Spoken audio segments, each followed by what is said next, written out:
First ever factory outlet మన Mukunda jewellers వారు తెలుగు నూతన సంవత్సరం ఉగాది పండుగ సందర్భంగా నక్షి మేళా జరుగుతుంది. అన్ని నక్షి జ్యువెలరీ మీద VA ఫ్లాట్ 9.99% మాత్రమే. త్వరపడండి. చూసుకోవాలంటే ఇవాళ తెలంగాణలో అంత డేరుగా వాడు వాళ్ళ ఇంట్లో ఉండే అమ్మ గర్భిణితో ఉన్న స్త్రీని చంపేసిండు. ఇట్లా ఒకళ్ళని చూసి ఒకళ్ళని లవ్ మ్యారేజ్ చేసుకోవటం, మళ్ళీ వెనక FIR పెట్టుకోవటము. వాళ్ళు మరి ఒక అబ్బకు ఆ అమ్మకు ఎవరికి పుట్టారో తెలియదు, కానీ ఒక్కొక్క అమ్మాయిని ఇట్లా చంపుకుంటా పోతుంటే ఈ ప్రభుత్వం ఏడకళ్ళు మూసుకొని ఏడబంటుండ్రు, ఏ సందులో పండుకుంటారు. ఇప్పుడు అమ్మాయి ఇప్పుడు హాస్పిటల్ ఉంది, డెలివరీ కోసం ఉన్న అమ్మాయిని పోయి వాడు చంపిండంటే వానికి ఎంత ధైర్యం ఉంది? ఆ ధైర్యం ఎంత ఇచ్చేది ఎవరు? ప్రభుత్వమే కదా. అసలు భయం ఉన్నదా ఒక మగ పొరగాళ్ళకు? అంటే అందరూ అనటం లేదు. ఒక లవ్ మ్యారేజ్ చేసుకోరు, కరెక్టే. చేసుకున్న వాళ్ళు చక్కగా కాపురాలు చేయాలి, పిల్లలతోటి అందరితోటి బాగుండాలి. సరే ఉంచుకుంటా, నువ్వు లాంజోడక ఎక్కడన్నా పోయి బయట ఉంచుకో, కానీ ఆమె ప్రాణం తీసేది వీడు ఎక్కడి? వాడు ఎవరో అమ్మ కన్న బిడ్డ ఆ బిడ్డను పోయి వీడు చంపడానికి ఏం రైట్ ఉంది? అదే మరి లవ్ మ్యారేజ్లు చేయబట్టే తల్లిదండ్రులు ఇచ్చినాయన్నా కొంచెం బాగుంటున్నాయి, కానీ లవ్ మ్యారేజ్ చేసుకున్న వాళ్ళంతా మధ్యన వేసేస్తారు. ఎందుకంటే మధ్యన వేయకుంటే ఉంటే మాకు అడ్డు అనుకొని దీన్ని తొలగించుకోవాలని చూస్తారు, కానీ వాడు ఎప్పటికి బతుకుతాడా? ఈ అమ్మాయిని తొలగించారు, వాడు ఎప్పటికి బతుకుతాడా? వాడు ఇంకా 10 ఏళ్ళు ఉన్న అక్కడికి పోంది అయితే తప్పదు కదా, ఎన్ని రోజులున్నా అక్కడికి పోంది తప్పది. కాకపోతే వీడు బతికి 4 రోజులు ఎంజాయ్ చేద్దాని కోసం బతికిండు, కానీ వానమ్మ కూడా ఒక ఆడదే, వానక్క కూడా ఆడదే. ఇది ప్రభుత్వం బాగా ఇది ఒక్కొక్కరికి కఠిన శిక్ష అయితే ఇప్పుడు ఎందుకు వీడికి ఇన్ని రోజులు బట్టి ఏమన్నా వేస్తారా? ఏమి కాలేదు, అందుకే వాడు ఇటు చూసిండే తెలంగాణకై చూసినట్టుంది. అమ్మ తెలంగాణ గంత మంచి పోరిని చంపిండు, ఏం ఇంతవరకు ఏం బీకలేదు. ఇంకా వీళ్ళు నన్ను ఏం చేస్తారని ఇటు వేసేసిండు. అందు గురించే నేను అంటున్నా. అదే ఈ అబ్బాయిని తెల్లారో 3వ రోజు కాల్ చేయటం, ఉరిసిచ్చా ఏదో ఒకటి చేసినట్టుంటే ఇవాళ అక్కడ జరగకపోవని నేను అనుకుంటున్నా. ప్రతి ఒక్కళ్ళు ఒక గర్భిణీ స్త్రీ చంపిండంటే వానికి వెనక డేర్ లేని వెనక బలం నుంచి చేస్తారా?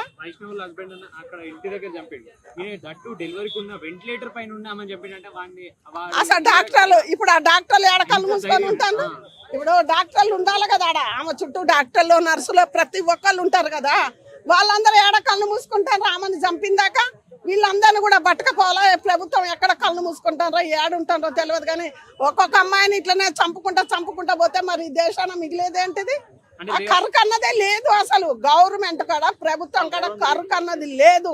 కరుకు అన్నది ఉంటే ఇలాంటి హత్యలు జరుగుతూ ఉంటాయా? ప్రభుత్వం అంటే భయం లేకనే ఈ రకంగా ప్రభుత్వం కాంచే రోడ్డు మీద నిలబడాలంటే ఇన్నాళ్ళు రోడ్డు మీద 10 మంది నిలబడతారా? ఏం పర్లేని పోలీసు వాళ్ళు గెది కొట్టేది. ఇప్పుడు ఎక్కడ ఏ పార్కుల్లో కానీ ఏడ కూర్చున్నా ఎక్కడ కూర్చున్నా ఎవరన్నా మాట్లాడుతుండ్రా? ఏడున్నా మాట్లాడుతుండ్రా? తాగి రోడ్డు మీద ఉన్నా మాట్లాడుతుండ్రా? ఇక భయం అంటూ ఎక్కడుంది? భయం అంటూ లేదు. అదే భయం అంటున్నట్టుంటే ఇవాళ అది జరిగింది, రేపు ఇంకా 4 రోజులు అయితే వాళ్ళ ఇంటికే పోయి చంపేస్తారు. ఇప్పుడు వైష్ణవ్ ఇన్సిడెంట్ లో వాళ్ళ హస్బెండ్ ఇట్లా వాళ్ళు ఏదో ఒకటి చేసినట్టయితే ఈ గవర్నమెంట్ ఇంకోటి చేయాలనేటానికి భయము. బట్ అట్లాంటి శిక్ష వేయకపోవడం వల్లగా ఒకరిని చూసి ఒకరు ఇప్పుడు అక్కడనే ఏం చేయలేకపోయారు, నన్ను ఏం చేస్తారు? నేను ప్రతి ఈడేలో ఏం చెప్తా, నేను ఇప్పుడు అదే అమ్మాయిని 15 రోజులు 12 రోజులు అవుతుంది చంపి, వాడేదో గుండె పట్టుకొని కింద పడంగానే ఏడ చచ్చిపోతారని వీళ్ళు అనుకున్నారు. వాడు యాక్సిడెంట్ అనేది డాక్టరే కదా, ఏ డాక్టర్కి ఇట్లా కన్నుకొట్టే అయిపోయాయి, అది గుండె పోటు అని చెప్తారు. కానీ వాళ్ళకు జాలి దయ అన్నది ఉంటే, ఒక ఆడపిల్లని కడుపులో బిడ్డని చంపేసినాం కదా అన్నది, ఆ జాలి అన్నది ఉంటే వాడిని ఎప్పుడో కాల్ చేయాలి.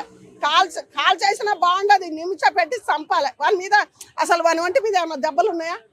దెబ్బలు చూపించారా మీకు?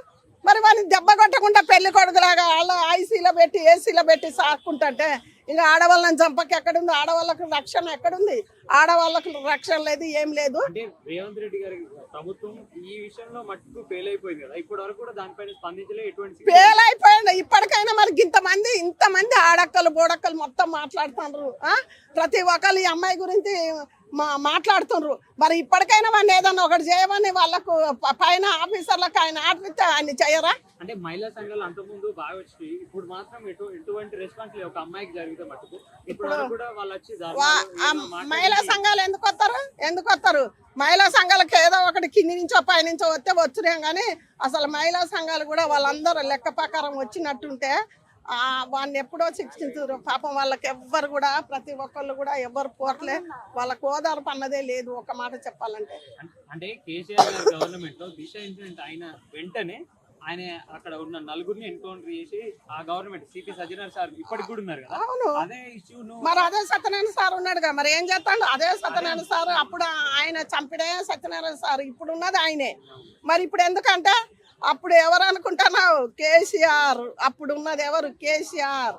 అందు గురించే ఆయన ఆమెల ఈ అసలు పోలీస్ స్టేషన్ పోతే భయం ఉన్నది. అదొక్కటి మీ అందరికీ తెలుసు. పోలీస్ స్టేషన్ పోతే భయం ఉన్నదా? ఇన్నాళ్ళు పోలీస్ స్టేషన్ పోతే అమ్మ కూర్చో అనేడు. ఇటు పోలీస్ స్టేషన్ పోతే పెద్దవాళ్ళు, వయసులో పెద్దవాళ్ళు పోతే అట్టనే చూస్తారు. ఎందుకంటే మర్యాద భయం అన్నది ఏమి లేదు. నిజంగా రేవంత్ రెడ్డి గారు ఇది ఎన్ని ఈడేలో ఎన్నిట్లనో పెడుతున్నాం కానీ మరి అది వినటం లేదా? చూడటం లేదా? చెవులు ఇంతనే చూస్తున్నా చదువుతున్నా కదా. మరి ఇప్పటికైనా దాని గురించి మాట్లాడి వాడిని ఏదో ఒకటి చేయొచ్చు కదా. ఇప్పుడు ఆంధ్రాలో కూడా జరిగింది. పవన్ కళ్యాణ్ గారు ఎమ్మటే వాడు ఎక్కడున్నా వేటాడి వాడిని, అది పవన్ కళ్యాణ్ సినిమాలో ఎట్లా చేస్తాడో చంపుతాడో వాడిని వేటాడి చంపమని చెప్పు. నిజంగా చెప్తున్నా. చంద్రబాబు నాయుడు గారి గవర్నమెంట్ కూడా రేవంత్ రెడ్డి గవర్నమెంట్ లెక్కనే ఏం కాదు పవన్ కళ్యాణ్ ఉండు కదా, ఏం కాదు. వాడిని వదిలిపెడతాడు అనుకుంటున్నావా? అదే ఇక మన తెలంగాణకు ఆంధ్రకు తేడా ఉంటుంది. వాడిని కూడా అట్నే వదిలిపెట్టి ఐసీలో బండ పెడితే ఐసీలో పరపేసి ఒక బెడ్షీట్ వేసి గుండె నొప్పి అని ఆ చెవులు ఒకటి ముక్కులు ఒకటి తొడిగి పండ పెడతారు. ఎందుకంటే వాడు సావుని గడువు అడుక్కుంటూ వస్తాడు. వాడు అది సావుని ఇప్పుడు వాడు చచ్చిపోవాలంటే ఎంతసేపు అయ్యా గొంతు పట్టుకుంటే వాడు ఊపిరిపోతుంది. అసలు ఎందుకు చచ్చిపోవట్లే? అమ్మాయి గురించి వాని పక్కనే పెట్టినట్టుంటే ఇలా ఆంధ్రలో జరగదు, ఎక్కడ జరగదు. ఇట్లనే ఉండని ఇంకా చాలా మంది లవ్ మ్యారేజ్ చేసుకుంటే వాళ్ళు భయపడాలి. ఒక్కొక్కళ్ళు అమ్మాయిలు అబ్బాయిలు జాగ్రత్తగా, అమ్మాయిలకు చెప్తాను జాగ్రత్తగా స్టెప్ వేయండి. ఇప్పుడు వైష్ణవి మ్యాటర్ ఇంకా ఏది ముగింపు కాకముందే మన కొత్త మ్యాటర్ సరొక్క కొత్త మ్యాటర్ వెలుగులోకి వచ్చింది. సో అపర్ణ అనే ఒక పర్సన్ ని వాళ్ళ హస్బెండ్ 9 నెలల గర్భిణి తను. సో వాళ్ళ హస్బెండ్ చంపేశాడు. ఎందుకు అంటే అక్రమ సంబంధం వల్ల, ఇంకొక అమ్మాయితో హస్బెండ్ కి ఎఫైర్ ఉండడం వల్ల ఈ అపర్ణ అనే పర్సన్ ని చంపేశారు. సో దాని మీద మీ స్పందన ఏంటి? స్పందన అంటే ఫస్ట్ ఆఫ్ ఆల్ దీని గురించి స్పందించాల్సింది గవర్నమెంట్. అర్థమవుతుందా? ఫస్ట్ గవర్నమెంట్ అనేది ఎందుకు స్పందించట్లేదు నాకు అర్థం కావట్లేదు. గవర్నమెంట్ కానీ స్పందించి వైష్ణవి వాళ్ళ హస్బెండ్కి ఎవరికైతే ఉన్నాడో ఆడికని శిక్ష ఉంటే ఈ రోజు ఇక్కడ ఏపీలో శ్రీకాకుళం జిల్లాలో ఇది జరిగింది కదా, ఆ ఇన్సిడెంట్ జరగబోదును. వాడి శిక్ష వేయకపోవడం వల్లే ఇదంతా జరిగింది. ఒకవేళ వాడి శిక్ష కానీ కఠినమైన శిక్ష కానీ వేస్తుంటే ఈయన కొడుకు భయం వచ్చి ఉండేది. ఈ రోజు ఇంకొక అమ్మాయి ప్రాణాలు కానీ, అమ్మాయి కాకుండా లోపల కడుపులో ఉన్న ఇంకో బిడ్డ ప్రాణాలు కూడా, ఇంకా బిడ్డ కనీసం బయటకు కూడా రాలేదు, భూమి మీదకి చంపేస్తున్నారు. పిల్లలు లేక బయట చాలా మంది అడక్క తింటుంటే మీకేమొచ్చిందయ్యా? నాకు అర్థం కావట్లేదు. ఎంత మంది చేస్తున్నారు, ఎన్నెన్నో లక్షలు పోగేస్తున్నారు బయట పిల్లలు లేరని చెప్పేసి. మీరేమో ఇక్కడ పిల్లలు చంపేస్తున్నారు, బయటకు కూడా రాకముందే పిల్లల్ని చంపేస్తున్నారు, వాళ్ళ తల్లిని చంపేస్తున్నారు. ఏమొచ్చింది మీకు రోగం? నాకు అర్థం కావట్లేదు. ఏం మాయరోగం పుట్టింది మీ అందరికి? ఒకరానికొకరు వారం తర్వాత వారం ప్రతి ఒక్క న్యూస్ ఇళ్ళకి చచ్చిపోతున్నాం ఇవన్నీ. ఇంకా నా కొడుకు ఇంకా వాడు హాస్పిటల్లో ఉన్నాడంటారు, మోషన్స్ అంటారు, వాడికి ఇంకా కొనుపిరి అంటాడు. కొనుపిరి ఇంకా బతుకుందా ఆడికి? ఏమంత పుణ్యం చేశాడన్నాడు, ఇంకా కొన్నపూరితో ఇంకా కొట్టుకుంటా ఉన్నాడు అక్కడ చచ్చిపోకుండా. ఇంకా పోలీసు వాళ్ళని చేస్తాడు గవర్నమెంట్ దిగి రాకముందు. గవర్నమెంట్ రూల్స్ మాస్తేనే కదా పోలీసు వాళ్ళు ఏమైనా చేస్తారు. ముందు గవర్నమెంట్ వాళ్ళని తీసుకోరండి, ఫస్ట్ గవర్నమెంట్ వాళ్ళ కిందకి దిగండి. రేవంత్ రెడ్డి గారు మీరు అసలు స్పందించారా చెప్పండి? మీరు ఈ మధ్య చూస్తున్నాను అవార్డ్ ఫంక్షన్లో లేకపోతే గద్దర్ ఫంక్షన్స్లో ఇంకో దగ్గర ఎక్కువ కనిపిస్తున్నారు తప్ప ప్రజల పట్ల నాకు ఎక్కడ వీడియోల దగ్గర కనిపించలేదండి. మీరు తప్పుగా అనుకోవద్దు, మీరేం చేయట్లేదని మాట్లాడట్లేదు. కేవలం దీని గురించి కూడా స్పందిస్తే మాకు కూడా బాగుంటుంది కొంచెం చూడడానికి. దీని గురించి స్పందించలేదు, దీని గురించి యాక్షన్ తీసుకోలేదు. ఏం చేద్దాం అనుకుంటున్నారు మీరు? అసలు నాకు అర్థం కావట్లేదు. నా కొడుకు ఆ రోజు శిక్షగానే వేస్తుంటే ఈ రోజు ఇంకొకటి భయపడిండేవాడు ఇలా చేయాలంటే. కనీసం ఏపీ ప్రభుత్వం అయినా సరే దీని గురించి చర్యలు తీసుకోవాలని కోరుకుంటున్నాను. చంద్రబాబు నాయుడు గారు కానీ పవన్ కళ్యాణ్ గారు కానీ దీని గురించి రియాక్ట్ అవ్వాలని కోరుకుంటున్నాను. ఇక్కడ తెలంగాణ ప్రభుత్వం ఏం చేయలేదని చెప్పేసి మనకు తెలిసింది ఆల్రెడీ. కనీసం ఏపీ ప్రభుత్వం అయినా సరే దీని గురించి చర్యలు తీసుకుంటుందని నేను కోరుకుంటున్నాను. ఇంకా కూడా సీరియస్గా ఇంకొన్ని కూడా బయటికి ఇట్లా రాకూడదు, ఇంకొంతమంది చేయకూడదు అంటే మాత్రం ఈ నా కొడుకుల్ని నిర్దాక్షంగా చంపేయండి. నా కొడుకుల్ని లేకపోతే శిక్షించండి. శిక్ష అంటే ఎట్లా ఉండదు తెలుసా? కుమారి 21F క్లైమాక్స్ లో ఒకటి ఉంటుంది అనమాట. వాళ్ళ ఫ్రెండ్స్ వాళ్ళ లవర్ని ఒక రేప్ చేస్తే ఆ కొడుకుని ఎలా అయితే ఫుడ్ పెడుతూనే కొడుతూ ప్రతిరోజు కొడుతూ హింసిస్తూ ఉంటాడో ఆ లెవెల్ చేయాలి. ఇది అబ్బాయిలే కాదు అమ్మాయిలు చేసినా కూడా ఇలాంటి శిక్షలే వేయాలి. అమ్మాయి అబ్బాయి అని చెప్పేసి మీరు వ్యత్యాసం చూపించొద్దు, ఇద్దరికి ఒకే శిక్ష వేయండి అని కోరుకుంటున్నాను. అంటే మేడం ఇప్పుడు ఈ అక్రమ సంబంధాల వల్ల కట్టుకున్న భార్యని అంటే ప్రేమించి పెళ్లి చేసుకొని మరి చంపేస్తున్నారు కదా, అంటే ఎందుకు మరి పెళ్లి ఎందుకు చేసుకోవాలి, ప్రేమించడం ఎందుకు, మళ్ళీ అక్రమ సంబంధాలు ఎందుకు మాకు తెలియదు. ఎందుకంటే ఇప్పుడు లవ్ మ్యారేజ్ మళ్ళీ వెళ్ది, వీళ్ళు అరేంజ్ మ్యారేజ్ కాదు.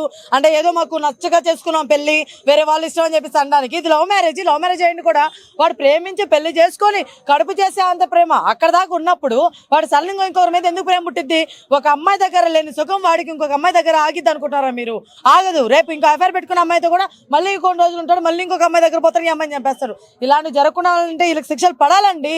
పడకుండా మీరు వదిలేసే కొద్దీ ఇవి ఇంకా ఇంకా పెరుగుతూనే ఉంటాయి. ఇలాంటి న్యూస్లు పెరిగే కొద్దీ ఎంతమంది ఆడతోబుట్టులు మనం వదులుకోవాలో నిజంగా చాలా బాధగా ఉంది. ఇలాంటి జరగకూడదు. జరగకుండా వాళ్ళంటే ప్రభుత్వం కఠినమైన శిక్షలు తీసుకోవాలి. పోయినసారి ప్రభుత్వంలో కేసీఆర్ ప్రభుత్వంలో దిశ అనే ఒక ఇన్సిడెంట్ వచ్చినప్పుడు ఎలా ఎన్కౌంటర్ చేశారో అలానే ఎన్కౌంటర్ చేసేటప్పుడు ఇంకోటి కూడా చెప్తున్నాను, ఎవరినో మనిషి తీసుకొచ్చి రీప్లేస్ చేసి ఎన్కౌంటర్ చేసామని చెప్పడాలు కాదు. అర్థం. ఇది కూడా చెప్తున్నాను, ఆ పర్సన్ ఎవరో చూపిస్తూనే వీడియో తీస్తూనే ఆడికి శిక్ష చేయండి. అప్పుడు ఇంకొకటి భయపడతాడు. మేము ఎన్కౌంటర్ చేసామంటే కాదు, ఇక్కడ ఎవరిని ఎన్కౌంటర్ చేస్తే ఎవడు తెలుసు అని చెప్పండి. ఆయన పడిదా తీసుకురారు కదండి, తీసుకురావాలి. అంటే ఇప్పుడున్న సిచ్యువేషన్, ప్రజెంట్ ఉన్న సిచ్యువేషన్స్ లో మీరు అలాంటివి చూపిస్తేనే బయట వాడికి భయం ఉంటుంది, ఇలాంటి చేయకుండా ఉంటాడు. అలా కాకుండా చూపించుకుని మేము ఎన్కౌంటర్ చేసామంటే ఏమో డబ్బులు తీసుకొని ఇంకో మనిషిని పెట్టేసి చంపేస్తారేమో, వాళ్ళని ఎన్కౌంటర్ చేస్తారేమో, వీళ్ళు అండర్ గ్రౌండ్ పంపించేస్తారేమో, ఎక్కడో దేశంలో బతుకుతుంటాడు మనకు తెలిసిద్దా? చెప్పండి. చచ్చిపోవడానికి వదిలేస్తాం మనం, అలా చేయకూడదు. అది